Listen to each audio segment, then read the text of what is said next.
VALORANT First Strike EU. Earlier, Heretics secured their spot in the semi-finals, but we need to find out which team they'll be facing. It's going to be the winner of our next quarterfinals matchup between G2 and Orgless. Joining me hot from the caster desk, it is Hypok and my new Sova coach, Jonas. Hello. You guys, before we deep dive into the next quarterfinals, we need to quickly chat about the winner of our HyperX Player of the Series. And unsurprisingly, it is Lau. We had an interview with him earlier, and yeah, he just popped off on the stage. I think definitely well-deserved. What do you reckon, Hypok? I mean, absolutely deserved. This guy impressed me from the get-go.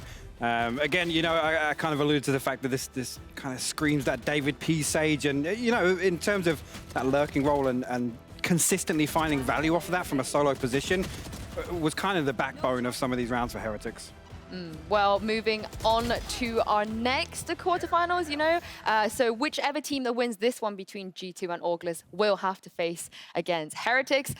When we talk about G2, I almost feel like, do we need to talk about G2? Because I know who G2 is, you guys know who G2 is, but for the sake of those two people at home who have never heard of this G2 VALORANT team, Hypok, who are G2?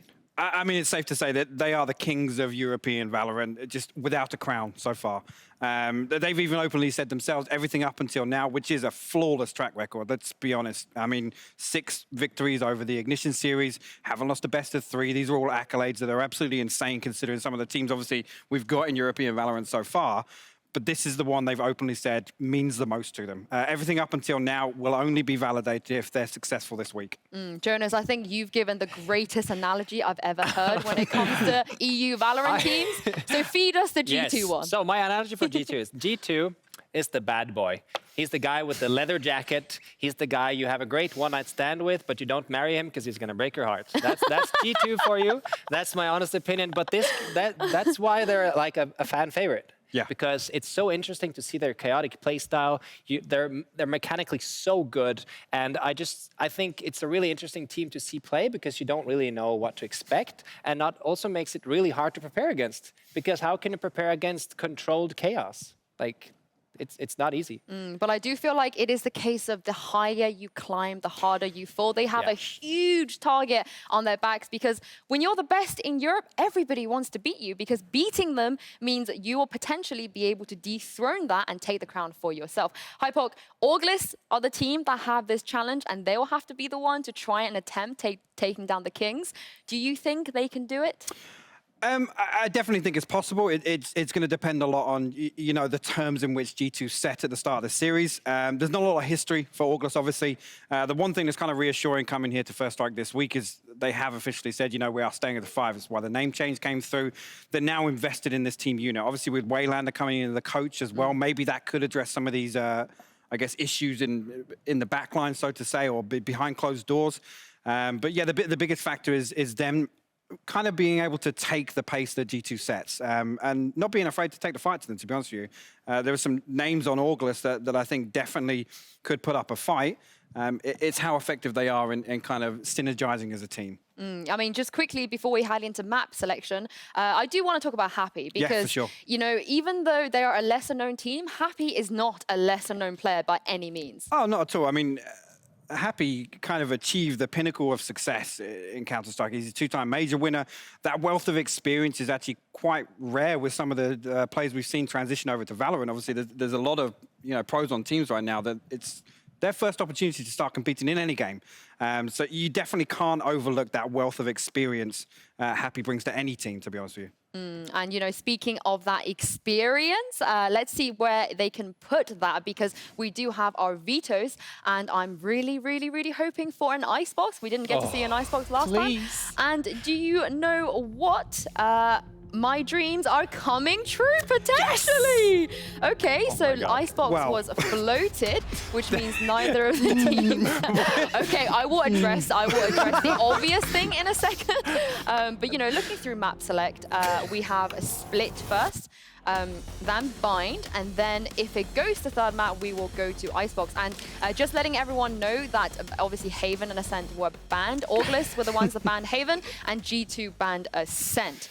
Okay, you're both laughing because I feel like we might see Icebox, and I feel like both of you don't think that we're gonna last long as that third map, perhaps. G2 are trolling, all right? They're coming out of the gates trolling. I mean, we were talking about them being the bad boys. Their personality shines through in everything they do. I think this speaks to that perfectly. I think I'm just hoping. I'm just hoping that we're gonna see Icebox, and I have a challenge for artists as well. Every time you get a kill with my shock dart lineup, I'm giving you 5 gifted subs. You better get shocking, boy. Okay. Is it just is it just for artists? Or No, is this actually, open it's to any everybody? solo player. Any solo player in this tournament, use my lineups, you get a kill, you're getting 5 gifted subs. That's my promise. I might lose my bank on it, but. Well, I mean, that's the real prize of the week, right? Yeah. Yeah, wow, wow. Okay, well, I hope everyone else in chat or who are watching heard you. And I'm sure if Ardis was watching, I mean, this game might even go to Icebox, because I feel like Ardis is the type of player who might take your sub so seriously that he might just throw and try and get as many shock dart kills as possible. But you mean, all jokes aside, you know, this matchup, I know we're laughing, but I do think after everything we saw from the first series, you know, Team Liquid versus Team Heretics, anything can happen. Yeah, anything's possible for sure. I don't want to say this is going to be a blowout. I'm leaning heavily in favor of G2. You know, Orgless could potentially surprise me, and I will go as far as saying surprise everyone, because, I mean, we've seen Liquid fall at the first hurdle. It would be absolutely bonkers to see G2 fall at the first hurdle, but it's a tall order for Orgless. Yeah, absolutely. And I think if they're going to beat them, they need to get into their heads. Yeah. Because these are like mental game guys. You know, they're so confident. They're taking the peaks. They're doing the pushes. So like you have to do the same thing. You cannot just let them run over you. So if you maybe get them to start off 0-4, then I think you have a really good chance at beating them, because they're not used to playing on the back foot. Well, that's a really interesting point. I mean, I talked about G2. Their comfort levels require them to set the pace. We usually see that very explosive pistol rounds, immediately a certain dominance. If Orgless can kind of, you know, rein that in a little bit, that's when they stand a chance. Well, I love an underdog story, honestly. I'm all for the underdogs. I do think Orgless coming into this are the underdogs. But like I said, after everything that happened in the first series, I wouldn't want to rule anything out. Obviously, I want to see... Staying open-minded. Yeah, I just want to see Icebox. But also, like I said, I don't want to disrespect any of the players on Orgless as well. You know, They've made it here. Yeah, and watching them during the qualifiers, because I believe they played more maps than anybody else, purely because they never lost the best of 1 in the first qualifier. They lost that best of 3, unfortunately, to Team Liquid. And then when they made it through all the way through the second qualifier, they didn't drop a single game. That's a lie. In the best of 3, they did, but they didn't lose a single best of 1. That's what I was trying to say. But I just feel like, with the experience of Happy, with the fact that, you know, there are plenty of players on this team that can also frag as well, we do need G2 to have a bad day. But G2 have had bad days in the past. This is not an invincible team. And also the fact, Lau was saying in his interview earlier, he felt like his team coming into this had nothing to lose. They weren't under that much pressure. They had nothing to lose. They just wanted to be here. Those are the scariest teams to play against. Yeah, teams with nothing to Absolutely. lose are the scariest teams to play against. Exactly. So I'm going to give them the benefit of the doubt, and I'm going to go for a 2-1. I think it's going to go to a third map, you know what. But let's head into Agent Select, guys, because this could potentially change my mind. Hypok, seeing anything that stands out to you right off the bat? Oh, I mean, over on the left side, that makes me smile initially. I mean, not just seeing David P return onto stage. Obviously, a couple of teams coming back onto this, but Ardis on the breach, Mixwell on the raise. Okay, Ardis does to not want those Sova subs. Jonas, you guys can't see Jonas, but Jonas is devastated right now. I didn't expect anything else. If I see someone picking Sova on split, I would be worried. I'd be literally worried. But it's really interesting to see how Ardis is playing breach. This has been a lot of American teams are starting to do the same, where they have the Sova player kind of flex into breach. For instance, Hiko does the same for 100 Thieves, and it's been working really well. So it's interesting to see how this is going to work out for them. Well, I mean, I think this is fair to say that some of the questions around G2 have been their ability to prepare and kind of deepen that playbook.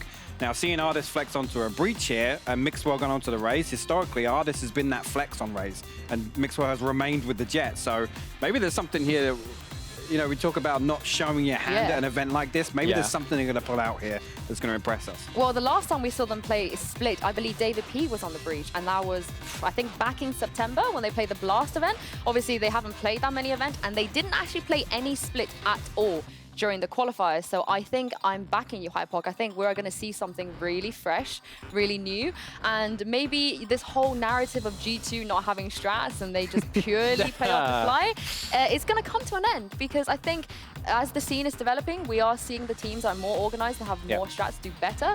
So perhaps G2 are evolving with the times, and there is nothing more scary than a team like G2 getting better. Taming the dragon. I mean, the other thing as well, sacrificing one of those duelists to put Ardis onto the breach. I mean, David P kind of fills a role within, you know, those two. I mean, flexing onto the Sage, the way in which he plays Sage, the way in which he's able to self-sustain, peel away, take these awkward 1v1s on that lurker role on the enemy team, kind of does a similar role to what the duelist is in terms of finding the first blood, bringing that man advantage to the table. Well, with all that information in mind, guys, I already said the 2-1. I'm going to stick with it. Albeit, I'm going to lean towards 2-1 G2. What do you both think?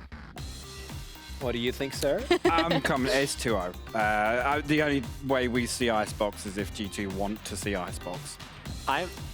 Personally, I'm going to say 2-1, mostly because, first of all, I really want to see Icebox. I want to see how the pros play it. I do want to see it. I just want to say second of all, that. I'm just wondering if this split pick for them, the hero composition they're playing, is actually like trying something new, because they feel like if it all goes bad, we still have Icebox. And then they have some insane pocket strat for Icebox, and that's why they're so confident that it doesn't matter what they pick. That's kind of... That's fair. That's Well, fair. I love that. There's no better time than to experiment, you know, on the big screen in a very important best of very three. G2. Yeah, That's very, very very G2. G2. They Just are gonna on brand, see. Yeah. Anyway, will this be a GG easy for G2, or can Orgless cause the biggest upset in Valorant history? We're about to find out. Take it away, Mitch and Lothar. Thank you very much, Yinsu. I am excited to get this one going. Bit of a surprise there by G2, not quite following what they had been playing in the past, but I don't think anybody really expected them to. The question, though, that the analyst desk posed was, is this G2 mixing it up and trying to hide strats, or is this a new approach? Because honestly, I can see Sage, especially with the other teams like Heretics that are playing her all the time, potentially bringing more value to this lineup on Split than the Raze that it's replacing, essentially. I mean, you know, we still have Raze on Mixwell because he doesn't play Jet here, but he goes for Raze. So this is gonna be kind of, they don't lose much firepower. While David P is so experienced on Sage, it's like I feel like G2 would just benefit from that Sage so much just because of confidence that is being put on David by performing on Sage, right? What I wanted to say though is, I spoke with Mike, who's the manager of Valorant G2 team, and he told me they actually started practicing with a coach. So, so it's a little bit, you know, it's a little bit different nowadays. G2 is taking it more seriously when it comes to preparations, and I'm very happy to see that. And probably this is also the fruit of this cooperation, because we see changes. Ardis on Breach, FDP back on Sage. It's going to be awesome to behold. You know, I spoke a while ago with, was that a misclick from Mixwell? I spoke a while ago with Mixwell about this whole situation. I was asking, you know, when are you guys going to start looking in towards coaching? And they said the whole time they've actually been looking for a coach. They've been looking for an analyst. They just haven't found anybody that quite works with their team. Now, good to see that they have. They're at least starting to get that little bit of extra work done. That's a nice fault line to start things off, slowing down what would have been a very quick push to the A site, as we see G2 looking to try and take the pistol with a very one-dimensional approach until they meet that little bit of a barrier. Then they slow it down, and they will spread out across the rest of the map to look for a little bit of control. And they're very worried about someone having pushed up in B. Yeah, that was quite a stomp. I'll have to say, like, Mixwell was on 2 HP, he got healed by David. Imagine now playing without a Sage, right? Yes. Mixwell would have been just stopped in his tracks completely. But really interesting approach to the game, because I feel like G2 is approaching Orgless the way they've seen Orgless play Split before, because we had seen Orgless actually lose most games on Split in the qualifiers because of the fact that they were playing both Omen and Brimstone at the same time. I'm really happy to see that Orgless did actually change, and now they play Breach instead of the Brimstone. This actually changes the whole dynamic of this entire map.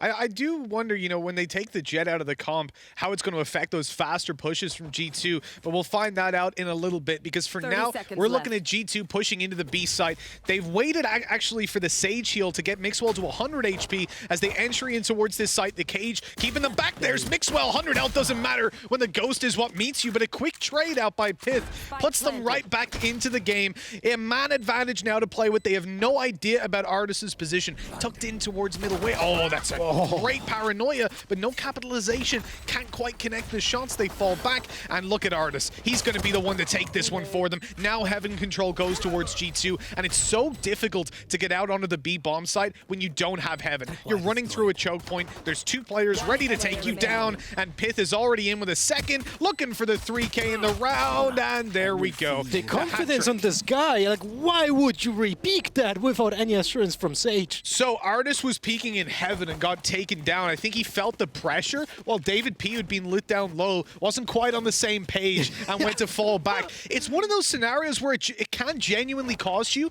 if your opponent's quick enough to hit those shots. Yeah, this is a very good example of how you should use Classic in those pistol rounds. Both Mixwell and Piv use a lot of jumping around with the Classic, because the triple shot is so accurate. The right-click Classic, it's a classic in pistol rounds, you know? I love it. I love it. I never buy Ghost anymore. Always play Classic nowadays. Okay, I suppose as long as you're playing an angle where you can just hide around that corner, the right click is always so powerful. Maybe not so much the shorty, though. Imagine nerfing Shorty, right? That would have been a kill with the old Shorty, 100%. Oh no, Hoodie. He's been done. He thought he could creep underneath the tripwire, and he could have if there wasn't a player staring at him. He's kind of caught in the middle of a robbery. And so G2, man advantages plenty. I think the call here is just don't let Pith fight. You know, keep the weapon over if you can and try to survive this one as flawlessly as possible. Yeah, I guess Piv should rotate and just give the weapon to maybe David. Just exchange it, you know, so he doesn't lose the Spectre. It's a 1.6k that could have been saved, right? So, but still, only Pips on alive. Flawless. It's a flawless round, and who is bringing that flawless round? Prime Gaming brought you that flawless round, of course. Our beautiful sponsors there, we always got to give them the shout-outs. We love them, and we love these teams. For G2, they're the favorites, and I think the analyst desk were saying this whole time, you know, there was a bit of a split opinion, but split opinion, do you get it? But I do wonder if that's just because of Icebox being the third map, because I'm in that boat. I want to see the third map, I want to see Icebox, but I don't think we will. I don't think we're gonna see it, you know? It's like... Jokes aside, I actually said it's gonna be 90-10 for G2, and not because I'm in G2 as well, but it's just the team percentage for those that are new to the game. We're not playing 100 rounds here. Yeah, it's that'd be a bit much.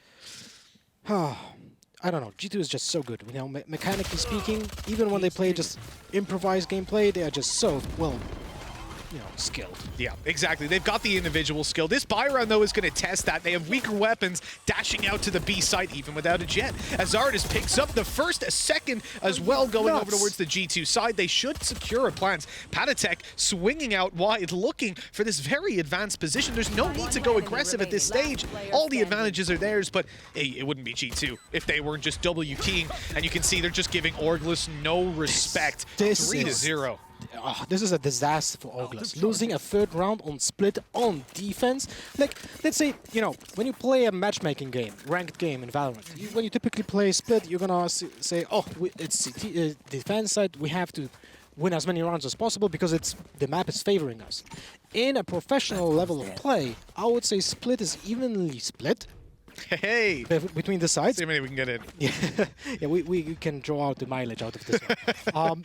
But I would even say that maybe the attacking side is a little bit more favored to some degree. Depends on the playstyle of the teams, right? But it's still devastating for Orgless to lose that third round. It's basically free economy for G2 right now. Whoa! Nice free right click. It wasn't actually the kill from Hoodie. Oh, that's cost him so much, but he's getting away with murder on the classic through there. Running with the Phantom up close to Patatek, and Pith is left alone. They won the round where they had weaker weapons, but now, out of absolutely nowhere, Orgless have been able to answer back. Pistols and a Blade Storm, all that it required. Pith in a 1v4 swinging through. There's no chance for him. Hoodie able to get a fourth for the round.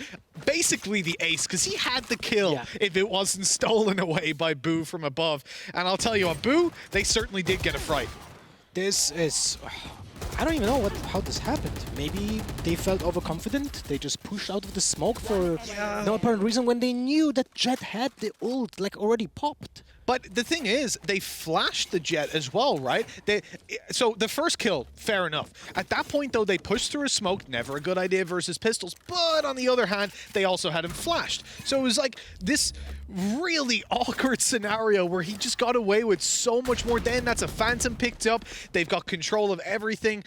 It's a heartbreaking round for G2. It really is. But it was needed. Like, without this round, Orgless would have been in a dramatic position. Here, they get the weapons back, they get the economy rolling back, and it doesn't look as bad as it was before. Because basically, that was a 4-0 round. Yeah, exactly. G2 should have been 4-0, 100%. Now the chance to get right back into it and put a second on the board for Orgless and really start to strain the G2 economy is there. We look in towards this Heaven push. A Paranoia in play for Boo. He's going to back off, pop a smoke down for his teammate so he can peek in and help to control this Heaven waterfall, or as it could have been. The Sage Wall up, there's David P. pushing the goes in. No, he's here! And he's still getting a double! Ridiculous work by David P. Artis controls one onto Delisi, controlling now the A site. They're able to get a plant. The man advantages are all theirs. And Happy, well, he's not a very happy man in this 1v3. Smoked out. I don't think he can really do anything. He could only be coming from Heaven, so they're perfectly happy to sit on the side and wait for him. We have to end with the pass, you know? Happy's gotten away with 3! Is he happy now? He's got his ult! Oh, the headshot! It's the worst part when you pop that showstopper and someone swings into you, but he never should have gotten away with that. I said he could only come from Heaven, right? Because they had the smoke out for the defender spawn, and still 2 players were watching it with their backs turned. I don't understand what's just happened. They did know that he had been here. Obviously, he just got that kill, but the man has legs. You know, this is the beauty of Valorant. Like, this game allows for crazy situations like this happen. Someone pushes out, uses the utility to his advantage. Like, you are able to carry a game on your own, even on a professional level. Well, you know, we almost have seen that in previous matches. But exactly. Yeah, I'm wondering if Happy did actually smile. He must have. If you know him, you know, from his previous, let's say, appearances in the gaming industry, I think this is one of the most funny nicknames that someone can get, you know? It's like completely opposite of his character. I've seen that man one-tap so many people with pistols and then just look like he's had to eat margarine raw. And he's not a happy guy, that's for sure. Oh, Pipson, he's got a good fight here. I think he might have spotted Mixwell just about and stepped into an angle that Mixwell had cleared 2 seconds ago, so the crosshair placement wasn't there. G2 now looking to force a fight in towards this site. David P, the Battle Sage, he most certainly is, opening up with 2 as Patatek grabs another. It looks like we're going to have a rolling thunder just to make sure that B is clear. For good measure, as the plant goes down and a 3v2 is left for Orgless to try and recover. They have got an operator to play with here, which makes it that little bit more difficult to get into the site if G2 aren't peeking. And as Boo goes down, I don't expect Hoodie to even think about going for this. Yeah, that was really tough for Boo to actually do something out of this, because even if he uses the Paranoia to clear up Rafters, he didn't. There's no way of hitting someone underneath Heaven. So it's pretty hard to breach that. And by the way, that Rolling Thunder, because this round is basically done, I can speak about it a little bit. That Rolling Thunder, I think it was a great, let's say, recon utility. Because in this case, even when he didn't hit anyone, that gives him information, because otherwise there would be a sound of someone being popped in the air, then dropping down and making noise. So there was absolutely no one on that side. Everything was cleared.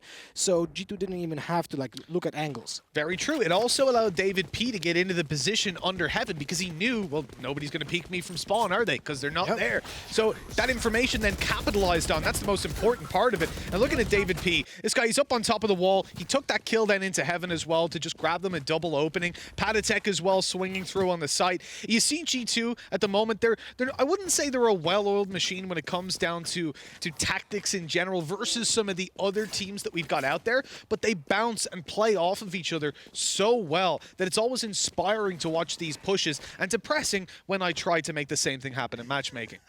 It's like, who's calling? G2 is calling Rush B.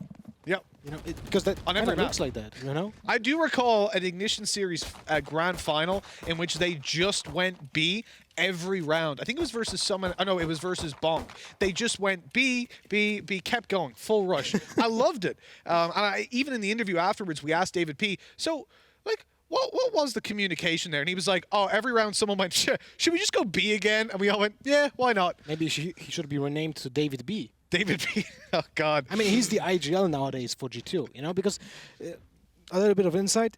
Beforehand, in G2, there was always someone like trying to, maybe like a little bit democratic, but it doesn't really work with 5 individuals like this in G2. So they were all calling a little bit of Mixwell, a little bit of David, a little bit of Artis, a little bit of also Paradek and David and Piff, right? But in this case, from what I know, David is actually taking almost solely the credit for IGLing. So we'll see if this is actually taking into effect. And I would love to actually ask this question to David in an interview, you know? Now, this pause at the moment, I'm not entirely sure if it is a technical or a tactical, but what I will say is it's a good time to discuss over on the Orgless side exactly how they want to approach this. Obviously, they've saved the operator on Hoodie. Now, he does get punished for surviving the round. You only get your 1,000 credits.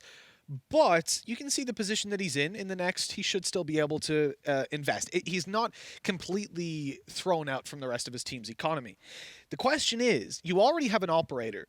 Do you invest fully into this one? Do you throw yourself at the round? 5-1 down. You don't want to allow G2 to pick up too much. You made the point earlier that obviously G2 are, or rather split at the professional level, can play out to be an attacker-sided map. I would argue whenever G2 are playing, if they're on the attacker side, it's an attacker-sided map. So, but more so because of the momentum. Remember, the one round that they have lost was versus Pistols when they pushed through smoke. At the moment, when it comes down to full buy rounds that aren't kind of thrown away or gambled on completely, they've been pretty clean. And that's worrying for Orgless. They might feel the pressure to get into the game right here and now.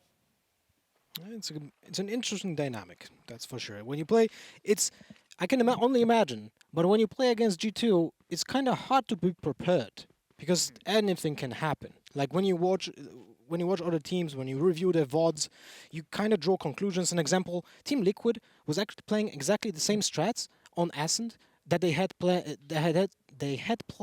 in the qualifiers. Like nothing changed. Even the utility was exact same place from Killjoy on market, which then allowed no one to be on the garden and so on. And it was actually kind of interesting. But against G2, you can't really do that. Yeah. Because there's always something new happening. They just feel like, oh, we're gonna just completely throw our plan out of the window and we're gonna do something completely different. You know? So this is actually something that we spoke about with Angel, where we asked him, prepping for a G2 game, how do you do it? And he said that they're probably the most annoying team to actually prepare to play against. Because of that exact reason, you cannot expect some of the plays that they make because they are heat of the moment kind of things. It's not something that they've practiced in scrims that you can find out or that you've seen before. It's artists going, I might just swing through and push B main with my blast packs. Why not? And then he runs into Fori and still manages to get out of there with a couple of kills. Just to let you guys know at home as well, the reason that we are talking over for so long is because there is a little bit of an issue, a latency issue for one of the players. It is not an extremely like 700 IQ tactical pause. I don't think there's that many tactics to physically talk about for them. And certainly if they haven't decided at this point, I would be worried. Yeah, that's true. But now I'm thinking, how would I play this out when one of my players has an op and the rest are on, let's say, half buy, right? Because we see that Boo is buying a Sheriff. Pipson will probably go with a Spectral Small Shields, maybe something along those lines, See, you know? The thing is, you can't expect to save that op to the next round, so there's a possibility Pipson even just stays to a very low buy so that they can afford another operator on Hoodie coming into the next, because he is having a very good performance right now. We know he's comfortable with that op, so I would definitely want to give him whatever he's feeling. That's interesting because, I feel like playing an operator is not really required anymore as much as it was in the past, and we'll see if that's going to be a factor. But one more thing I would like to point out is how do you play it out on the map now? Because I feel like there are two options. You can put Hoodie on A and kind of like watch over the entire site, and then you can stack 4 people on B or on Heaven B, an example, and just try to gamble it, right? Or you even gamble it even more, and you put everyone in the same position, 5 people, in one spot. So even when the operator dies, you can still pick it up and try to get some damage done, right? Yeah. The problem in general with that approach, they would have to go for retakes because a lot of their players are on 1.4K on Boo, I think. I'm going off my memory here, but 2.4K on another. I know that they definitely don't have the most money. So if they were to survive, that would be like worst case scenario almost. What I do think, and I haven't checked recently, we'll do it tonight just to make sure. Maybe you can confirm. If you're in one of these rounds, defensive side, you have pistols, you play for exits, let's say, and nobody gives you an exit. They all go the other way. Now you're left. Oh, I'm going to get 1K for the end of the round. I'm pretty sure if you jump into the spike, you still get the money. You get the full buy. So, I mean, sorry, not full buy, but you get 1.9K for dying to the spike. So it's definitely, let's say, encouraged, even though you don't find the exit kills, as you mentioned, you go into the radius of the spike detonation and just die to that. Because in most cases, you don't want to keep that ghost, you don't want to keep that sheriff, you'd rather get the credits that you can exchange for a full shield and a rifle, an example. Which I personally, when I heard about the changes coming to the economy, I was like, this is going to be odd because it changes the game so much. But on a professional level of a broadcast approach as well, it changed so much to, let's say, make the game more dynamic and more aggressive. People know that we don't have to save almost every single round. In other tactical shooters, you see teams actually save in a lot of rounds. They don't go for the retakes because, it's more clever to just keep the weapon and play for the economy, right? Yeah. In Valorant right now, it promotes going for the rounds, which is very important also for the broadcast quality because we have more action, in general. So less downtime, it's more interesting for the viewers, more interesting for the casters, actually more interesting for everyone. So it's a win-win situation, I would say. And also Valorant has this kind of, let's say, quality of putting a lot of performance focus on one player. So there's always a hero play is always possible, especially when you stack utility, you get a refresh on paint shells, you get a refresh on a dash, you get suddenly an ultimate that you can pop off with. So there's always a lot of room to just be insanely good at the game and play your odds, even though they might be astronomically low, but you can still win the round. I mean, we just saw it with Happy there, right? He had that 1 versus 3. Things didn't look at all possible. In fact, even in Valorant, I would have been calling for him to save. And he came up, got 2 kills, the showstopper, and they got headshot. But, it was close, and it was exciting. And that's the kind of environment, at least, that Valorant promotes. It tries to get you to make those plays. I do wonder, though, we talk about the scoreline. G2 are leading by quite a bit. They're building up rounds. They've not really faced a barrier. 6-1? 6-1, I think. 5-1 or 6-1, but it's kind of... Something won. Lots of rounds won for G2. That's all that matters. 5-1. Okay. I was wrong. My bad. Maybe I'm spoiling the next round. Who knows? But this is the thing. When you look in towards the round that's currently coming up, I think it is 6-1, realistically. You take your operator, you take a few pistols. We talked about, maybe they can feel pressured to buy up, and ideally you would win this round. Ideally you'd win every round, but you can't, sadly. That's not how it works. Sometimes you do have to just throw that operator away that you tried to save over in the previous round. But I do think that the likes of the 5 stack to one site would be, from what I've seen, the preference of a lot of teams. That way you have, as you said, the ability to pick up the operator if he goes down, and the weapon isn't just thrown away. You can try to save it through to the next round. The pistols can play exits on the other side and jump into the spike if things don't quite go their way. I'm just curious to see, though, for Orgless, we've had actually the desk ruled in 2-1. Right? We had 2 people, Jonas and Yinsu, both saying 2-1. I actually think Orgless will take a map off G2, but I guess the broadcast overall has gone for the 2-0 of G2. So it's nice to have that little bit of debate. It's always nice. I really liked that discussion between Liquid and Heretics, right? And the match was so close. It was actually such a pleasure to watch. So I'm pretty happy with the quality of the game so far. You know what? If you don't normally watch competitive FPS games, and this is your first time seeing Valorant, and we hyped up that game, Liquid and Heretics, and we're saying, oh well, you know what? This could actually be good, even for the people that follow it. We said it was going to be close. We expected 3 maps. We got them. We got OT on the final.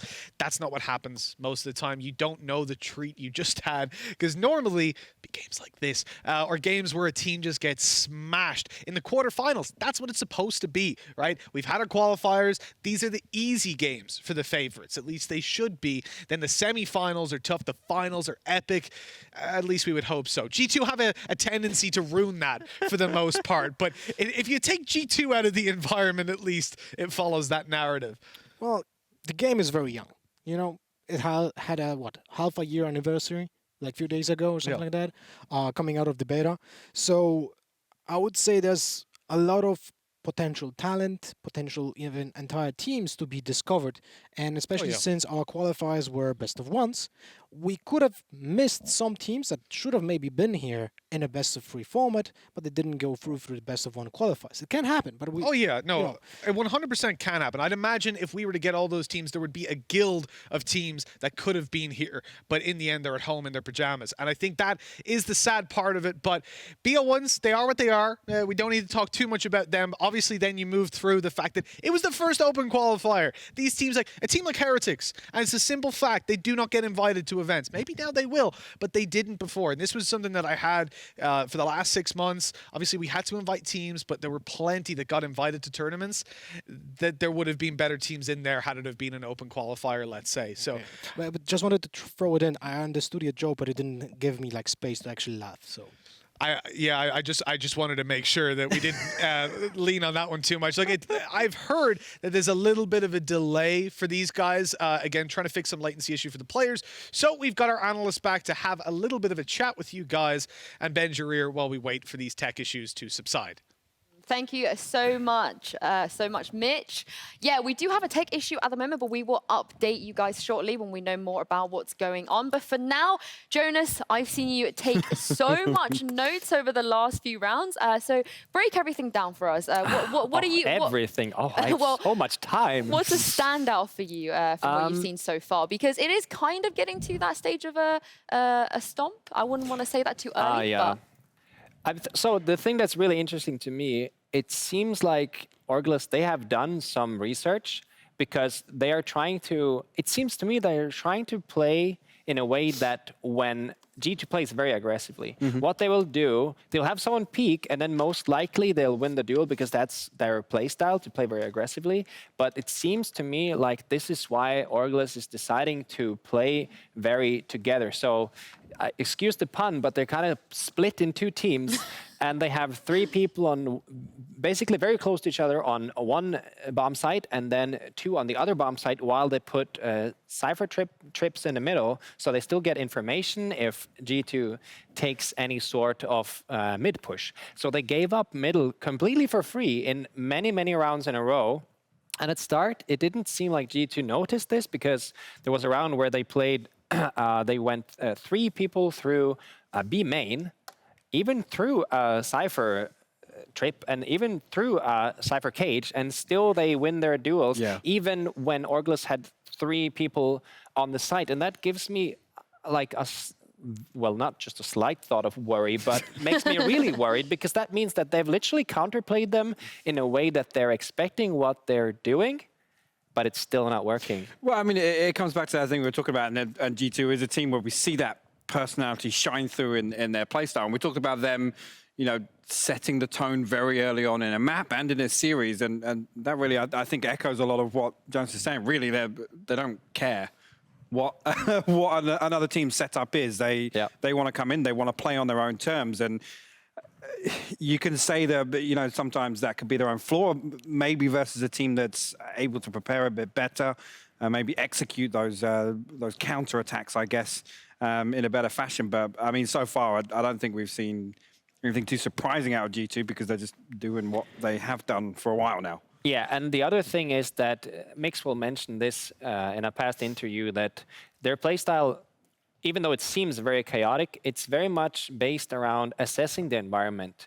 So instead of just, sometimes, they just push, they win their duels around over. Great. But it's also this thing where they adapt to the environment. Yes. So after a while, they realized that, okay, it seems like they're always giving up middle to us. So we should definitely put more pressure in the middle, because then they started slow walking up in the middle, and they would be all the way into A heaven or B heaven before the rotates came out. So that kind of proves that even though it seems like it's just mechanical gods doing their thing, it's a lot of thought put into it, and it shows that they're adapting to what the enemy team is doing, which makes them a really good team. Because no team can just be chaos and keep winning. That's not how it works. No, eventually I don't want to say your luck runs out, but maybe that strat runs a little thin. Yeah. Again, we said before this map started, it's a tall order for Orgless, whether or not they're the team that can particularly challenge that aspect. Because, what's one thing? We haven't really seen G2 get tested too often. And the big question comes from a team that's effectively able to kind of put up a setup that is going to break that lock that G2 likes to have on maps. Because they're bullies in game. And it all comes down to kind of that conditioning factor.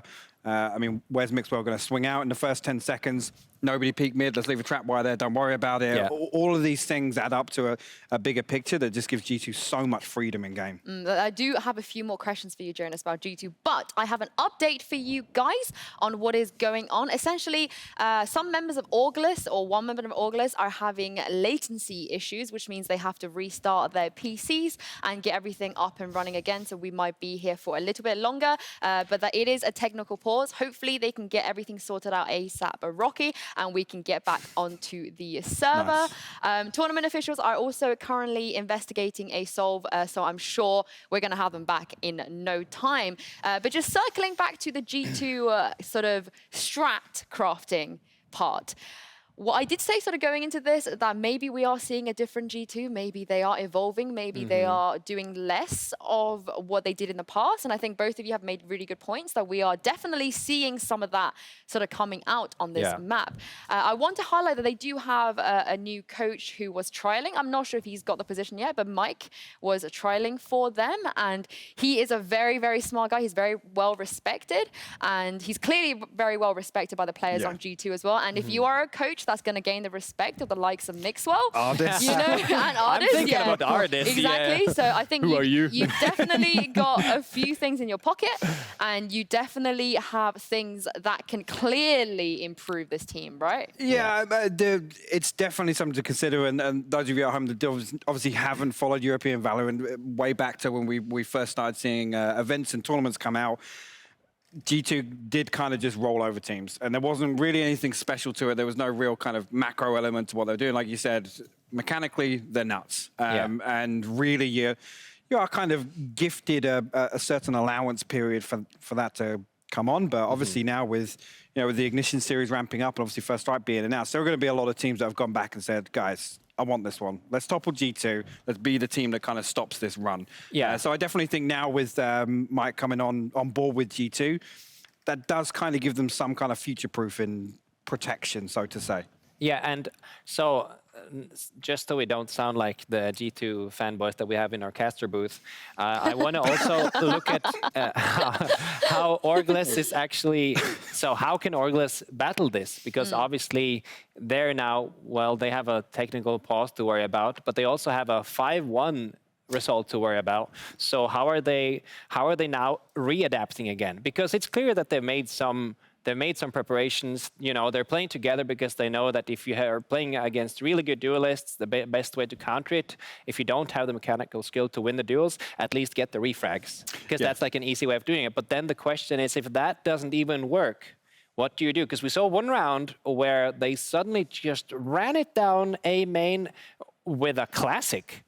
And it almost ended up in an ace if it wasn't for a stolen kill. So and of course that was something that threw G2 off completely, because it was such aggression, much wow. So can they do that again? Can they be so overconfident that they can get them on their back feet? Yeah, in the pre-game, talking about it, we obviously brought up Happy. We didn't really touch too much on Pipsy. It was obviously the IGL for Orgless. One thing that I guess could be overlooked is, Happy has that FPS pedigree. And that role that he kind of fulfilled previously in his career, That lurker role and the way in which he puts it to use. So the best thing you can do versus G2 is gather that early information. G2 like to stack up, especially on execute rounds or buy rounds, where they don't want to give anything away. They're quick. They're moving within the first 15, 20 seconds of a round. So, yeah, that role that Happy plays, if he's able to kind of position himself, and there's definitely a luck element to it, but the way in which he reads into games, it can't be overlooked. The fact that he's then going to be able to relay that information effectively to Pipson is coming from a trusted source. That kind of needs to be something that Orgless definitely put into action. Because I think, you're talking about the heavy stacks into B garage and stuff like that. That's G2 all over. Yeah. They don't look for a first blood from a default setup. They stack up 4 and they'll swing on a solo on a site, find that kill, they walk in. I'd actually really like to talk a bit more about Pipson, because I feel like this actually goes out to all IGLs, especially in EU right now, because Pipson has been criticized quite a lot over the last few weeks. I personally don't agree with the sentiment that IGLs are also expected to frag out. I don't agree with that. I don't think that is a necessary characteristic an IGL has to have. I think it's a bonus. I think if your IGL can frag out, that's great. But fundamentally, every team is different, but I suspect on this Orgless team, Pipson has the responsibility in game of calling, has the responsibility of reading the opponent, has the responsibility of making the calls that they go with, the rest of his team go with. And I do think they respect him. Obviously, if they didn't respect him, they wouldn't have him as the IGL, especially on a team when you have Happy. And he even recently responded to a lot of his criticisms, and he was very eloquent about it. He said, look, a lot of people just don't understand what I do. Yeah. He was unhappy. Jonas, for the love of God. You've managed to out-dad joke me, even though that I've taken on the role have of a lot of days ahead of us. the dad joke. Yeah, we're only on day 1. Yeah. Exactly. But with Pipson, I think it also goes out to players on other teams as well. Like Boaster, for example, on Summon FC, he plays Breach, he's a support. He even sometimes feels a little bit down about the fact that he's not top of the scoreboard because he used to be an entry frag against CSGO. But the reality is, they have so many things they have to juggle in a game like Valorant. You need to keep track of your team, like opponents' ultimates. You need to keep track of strats. You need to be able to sort of feel out what's going on. You need to be able to put your foot down and go, no, everyone shut up, we're doing this. You also have to interject that emotional and mental nurture as well to some of the younger players on your teams. It's just a whole other situation. Yeah, it is. And I feel like people are just unfairly criticizing him. And I know right now in this G2 game, it's probably not the best time to be like, this is what IGLs do. Let's talk bigger picture. Having said that, some of the good things that you spoke about, Jonas, I have no doubt that Pipson probably has something to do with that. He probably said, look, this round, I give you the reins, just go in, and let's just out G2, and maybe that's how they can do it. And another interesting thing about being an in-game leader, because this is something Hypoc does a lot as well. So as soon as you're bottom fragging in a Radiant lobby, you're just complaining that, guys, I'm the IGL. I'm not supposed to be top fragging. You guys aren't following up. You're not following up on what I'm saying. I'm sorry, yeah. So that's. But anyway, to my point, as an IGL, you're often in a situation where you send the masses in front of you, right? You're playing maybe Breach, you're playing Sova, you're playing something that makes a lot of sense. Sova makes a lot of sense because you're gathering information. And, the IGL, of course, it's essential that the IGL has a lot of information. So it's natural to play an agent that plays that role really well, like Sova, for instance. But that no also, that's, I don't understand what you're talking about. I don't understand what you're talking about. Any excuse, literally. But what I'm going to say is that this is also something to do with the score part, because considering the fact that you're usually sending your team in front of you, this means that if that fails, you're often put in a clutch situation, or a Red Bull clutch situation, if you'd like. And one of the problems with this is obviously sometimes clutches fail, and it just makes you look really bad on the scoreboard. Because if you're the last guy alive against 4 people and you're not Scream, then you're probably going to lose that clutch and you're going to be at the bottom of the scoreboard. Even though you didn't really do anything wrong, it's just that, you're pulling the wires, and being an IGL is a lot more work than it seems. Yeah, I mean, it may be a bit of a sore subject to go here, but given that example using Scream, I mean, if you're an IGL that can say to Scream, push out window. and he goes out and he finds 4 kills. I mean, yeah, it's fantastic. It's probably not the IGL getting the credit for that, right? I mean, different IGLs contribute different things to different teams. And sometimes there's a mismatch, you know, an IGL that leads from the front or you know, the puppet master, so to say, style. I mean, Happy infamous for that. I mean, he literally led from the backlines and sometimes, you know, criticism aside, you know, puts himself in a situation to always be the last up, always be that lurking role, and until he's got no more pieces on the board to move, that's when he makes his play. I think it's actually a good opportunity to kind of discuss the other side of it. G2 very vocal, all 5 of them. I don't want to say counter calling, but sometimes that can be an excess of information in game. And another thing an IGL can bring to the table is actually, like you said, given that reset, the comms management on top of kind of micromanaging if you're mid-execute or you call an audible mid-round, then defaulting back to actually, right, what utility have we got? Can we actually now call? Let's go B instead of A.